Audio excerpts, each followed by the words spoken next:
For the oil and gas industry, whatever room for compromise might once have existed in the politics of climate change has vanished.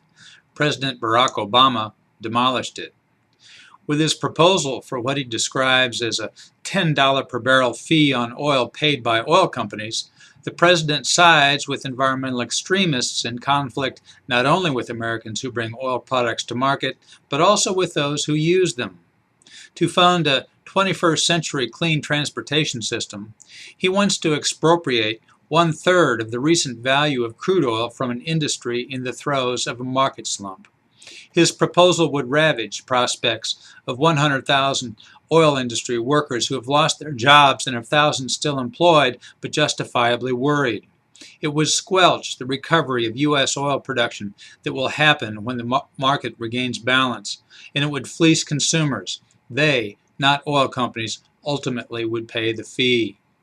Obama launches this assault on national welfare in response to climatological jeopardy evident more in the propaganda of environmental activists than in a temperature record at growing odds with alarming model predictions.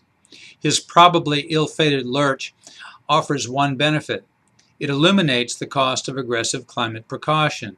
The 25 cents per gallon by which it would hike the U.S. gasoline price wouldn't amount to even a small down payment on the sacrifice Americans must make if they're to have any hope of influencing global average temperature. When enough consumers recognize the mistreatment ahead, they'll begin asking questions too long ignored. How serious a threat does climate change really represent? For how much observed warming are people really responsible?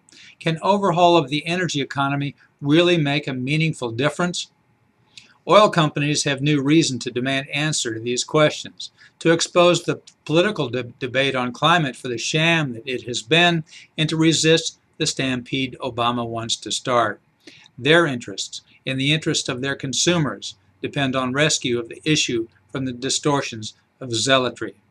I'm Bob Tippie, editor of Oil and Gas Journal, and that's the editor's perspective, which appeared first in text at www.ogj.com on February 5, 2016.